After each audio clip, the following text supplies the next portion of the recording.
Coucou, on se retrouve aujourd'hui dans une nouvelle vidéo et aujourd'hui, vidéo un peu spéciale car c'est un update lecture de mon premier polar. Enfin, c'est pas moi qui l'ai écrit, mais c'est la première fois que je lis un polar. Alors, il me semble que c'est un polar thriller parce que on a les deux points de vue. Il me semble que le thriller, c'est quand on a le point de vue du méchant. Et le polar, c'est quand on a le point de vue que de la police, enfin des gentils quoi. Et là, on a les deux points de vue, donc il me semble que c'est les deux, thriller et polar, si je dis pas de bêtises. Donc, je vous le présente, ça s'appelle L'Empathie de Antoine Renan, donc c'est un auteur français, on peut être fier de notre pays. Je vais d'abord vous faire un petit résumé et après je vous dis ce que j'en ai pensé. Donc, je vais sortir les... Je me prépare pas à l'avance, je suis désolée. Je sais ce que je vais dire, mais en fait, je prépare pas les trucs dont j'ai besoin. Bref. Petit résumé, du coup. En gros, on suit principalement... Il y a un personnage principal, même si on a des points de vue... comment dire on est dans la tête d'autres personnages aussi dans le roman, mais je dirais que le protagoniste principal, c'est Anthony, qui est policier, qui fait partie de la brigade du viol. Et donc, il y a un méchant bonhomme qui sévit à Paris depuis quelques temps, et en fait, il le cherche. C'est vraiment des crimes horribles, et plus on avance dans le temps, et plus ce sont des choses vraiment horribles, même si déjà ce qui se passe au début c'est horrible, mais plus on avance et plus c'est... Donc je vous en dis pas plus, mais accrochez-vous quand même parce que c'est assez...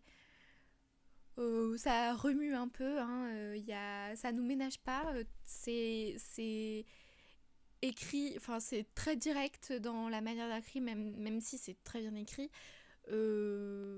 C'est assez cru quand même. Il y a certaines scènes qui sont un peu dures à lire, hein, je vais pas vous mentir. Mais donc voilà, donc en fait on va vraiment suivre ce policier qui a lui-même un passé assez lourd. Et en fait on va en apprendre plus petit à petit sur la vie du méchant, parce qu'on va aussi avoir son point de vue et aussi connaître son histoire. De même pour Anthony, du coup, et pour certains autres personnages, notamment Marion, qui est sa coéquipière dans la brigade, qui est, je pense, l'un de mes personnages préférés. Je l'ai absolument adorée, cette fille. Et bon, en gros, voilà. Bon, c'est... À vous dire comme ça, on dirait que c'est un peu basique, mais je vous jure que c'est pas si basique que ça. Oui, et chose importante, pourquoi il y a une fenêtre sur la couverture? Parce que le méchant s'introduit principalement dans les logements de ses victimes par la fenêtre. Même quand les fenêtres sont complètement fermées ou quoi, il peut vraiment s'infiltrer absolument partout où il veut. Il escalade partout. Il est absolument impressionnant. À lire comme ça, on se dit mais ce type n'est pas humain. Il se déplace. Il a une certaine agilité, une force assez. Vous savez à quoi ce personnage m'a fait penser? Il m'a fait penser à la dernière personnalité dans Split. Je sais pas si vous avez déjà vu le film Split. La dernière personnalité qu'on voit à la fin du film Split, celle où il est un monstre littéralement, et bah ça m'a un peu fait penser à lui. Où vraiment le type a une force, une agilité, une vitesse supérieure aux autres, littéralement. Donc voilà, pour mon avis, je vais vous lire déjà ce que j'ai mis dans mon petit carnet de lecture. Évidemment, j'ai mis 5 sur 5. une lecture extraordinaire. Il est passé dans mon top livre préféré, il faut le savoir. C'est une excellente surprise. En plus, je l'ai vraiment acheté un peu comme ça. Je l'ai acheté dans un marché en Bretagne avec mes beaux-parents. Il m'a donné envie, mais disons que je pensais pas que ce serait si exceptionnel que ça, sans vouloir vexer l'auteur, hein, bien sûr. Mais disons que je l'ai un peu pris comme ça parce que il m'intriguait, mais moi je suis Miss histoire d'amour, je ne lis que ça. Donc c'est la première fois que je lis autre chose qu'une histoire d'amour ou un roman historique, une biographie ou quoi sur des personnages historiques. Donc effectivement c'est une première fois pour moi. Donc ne soyez pas trop critique sur ma critique, qui est en l'occurrence une critique positive. Donc j'ai mis 5 sur 5, j'ai mis en gros coup de cœur. J'ai mis, c'est ma critique à chaud, hein. Mais c'est encore un peu à chaud parce que je l'ai fini vendredi matin. Mais et là on est dimanche après-midi. Donc c'est encore un peu à chaud, mais j'ai pu prendre un peu de recul par rapport à ce que j'ai écrit, même si en fait je pense encore totalement à ce que j'ai écrit. J'ai mis exceptionnel, premier thriller de ma vie, et punaise, tellement bien écrit. Un roman divisé en 3 parties. Ouais, je l'ai pas précisé, mais effectivement il est divisé en 3 parties, on va y revenir. Tout est maîtrisé, génial, époustouflant, des personnages tous excellents et tellement bien écrits. Voilà. Je sais pas quoi dire de plus. Enfin, j'ai pas écrit plus que ça. Mais effectivement, on va revenir sur le fait que c'est en 3 parties.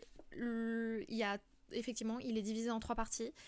Alors, je vous dis pas ce qui se passe en 3 parties, mais c'est des temporalités différentes pour chaque partie.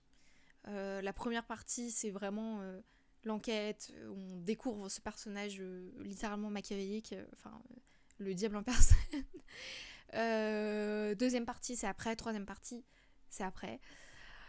Vous vous en doutez d'ailleurs, quand c'est divisé en plusieurs parties, c'est que c'est comme ça. C'est vraiment, vraiment bien écrit. C'est l'un des meilleurs romans que j'ai pu lire, et pourtant j'en ai lu énormément. Effectivement, dans la romance, on peut pas avoir... disons que c'est assez rare de tomber sur des bouquins vraiment très bien écrits. Niveau polar, je m'y connais pas du tout, vu que c'est mon premier en l'occurrence, donc j'ai pas non plus de moyens de comparaison, donc je ne peux comparer qu'avec les biographies ou romans historiques et les romances, ce qui est ma lecture principale. Alors en l'occurrence en ce moment je lis Orgueil et Préjugés, donc forcément c'est très bien écrit, mais de façon générale les romances sont pas les romans les mieux écrits. On tombe souvent sur des écritures très simples, parfois des navets, hein, on va pas se mentir, mais disons que c'est pas des écritures extrêmement élaborées. Je n'inclus pas Ali Hazelwood qui écrit très très bien, mais ça c'est un autre level, hein. C'est autre chose, franchement. Et c'est pas non plus écrit où je me dis punaise je comprends rien parce que je suis une inculte. C'est vraiment écrit extrêmement bien. Toute l'intrigue est hyper bien ficelée. Il n'y a aucun moment où je me suis dit ah faux raccord, où vraiment ça paraît pas possible. Même si on sait que c'est une histoire fictive, vu que c'est quelque chose d'hyper concret parce que ça se passe à Paris, c'est des personnages qui paraissent hyper concrets. En plus, il y a des références avec des personnages réels. En l'occurrence, on parle d'un animateur, je sais plus, Poupon, il me semble, dans le bouquin. Et ils font référence à Michel Drucker. Donc vous voyez, c'est assez concret. Disons que c'est littéralement quelque chose qui pourra arriver dans la vraie vie. On se dit pas que c'est vraiment hyper fictif, que c'est impossible que ça puisse arriver ou quoi. Donc c'est vraiment... Enfin, tout était hyper bien ficelé. À aucun moment il y a eu de longueur ni rien. Les chapitres s'enchaînent hyper bien. On a tout le temps envie de lire la suite. On découvre... Et d'où le fait que le bouquin s'appelle L'Empathie, parce que en plus je suis quelqu'un d'hyper empathique. Donc forcément j'étais en mode non, non, non, non pendant tout le bouquin. Et beaucoup d'émotions, beaucoup de tristesse pour la plupart de ces personnages qui ont vécu des choses absolument horrible. Même le personnage méchant, alors ce qu'il a vécu n'excuse en rien ce qu'il a fait et les crimes qu'il a commis, qu'on soit d'accord, mais même lui on se dit mais punaise, mais la vie quoi qu'il a eue, pauvre gamin. Et pourtant ce personnage là il a une sœur et sa sœur n'a pas mal tourné, en tout cas jusqu'ici elle a pas mal tourné. Et ça n'excuse en rien le fait d'avoir eu une vie difficile, ça n'excuse en rien de devenir quelqu'un de mauvais. Cependant, on comprend mieux pourquoi il est devenu comme ça que si c'était un type random qui grandit dans une famille aimante et en plus avec de l'argent. Bon, quand il a rien vécu de particulier dans sa vie, tu te dis bah le type est juste un malade mental né. Alors que dans le bouquin, on aborde le fait de devenir est-ce qu'on est Maboul ou est-ce qu'on devient Maboul. Et dans le bouquin, on aborde cette notion-là qui était hyper intéressante. Enfin, tout était hyper intéressant, en l'occurrence. Et bon, il me semble pas qu'il y ait écrit, en tout cas pas sur mon édition à moi. Je sais pas si c'est l'édition de toujours ou pas, vu que je l'ai pas acheté en librairie. Je sais pas s'il a été réédité ou quoi. Mais il me semble pas, hein, il me semble avoir vu que c'était cette couverture-là. Et je me perds dans ce que je dis. C'est bien hein, de vouloir être spontané, mais de pas écrire ce que tu veux dire. Du coup, je me perds dans ce que je dis. En tout cas, pour conclure, je vous le recommande à 1000%. C'était une excellente lecture. Génial. Je n'ai pas vu le temps passer et je me suis beaucoup attachée à plusieurs des personnages. Même s'il y en a certains, de prime abord, on se dit punaise, notamment la mère de Anthony, Louisa. On peut se dire que c'est une mauvaise mère, etc. Mais j'ai beaucoup de compassion pour elle, d'empathie, littéralement. Parce que bah, déjà, c'est pas inné pour tout le monde d'être mère. Et en plus, on réagit pas tous de la même manière face à certaines épreuves de la vie. Et on peut pas tout savoir à l'avance. Donc effectivement, elle a fait plein d'erreurs. Qu'elle essaye petit à petit de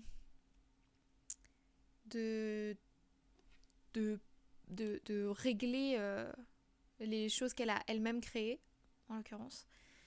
Mais effectivement, c'est pas une mère dont on rêverait, hein, c'est pas une mère parfaite du tout. Mais j'ai une certaine... Enfin, je l'apprécie quand même, c'est un personnage que j'apprécie, que je trouve qui est complexe et qui essaye quand même... Enfin, c'est quelqu'un qui vit et qui a des émotions et qui a des émotions, en l'occurrence pas du tout les mêmes que les miennes, parce que j'aurais pas du tout réagi comme ça aux épreuves qu'elle a vécues.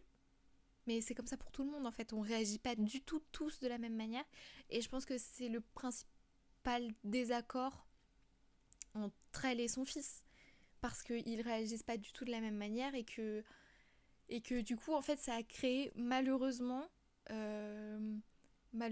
des tabous déjà et un mal-être chez Anthony parce qu'elle n'a pas réagi de la manière dont il attendait et probablement juste pas de la bonne manière de base.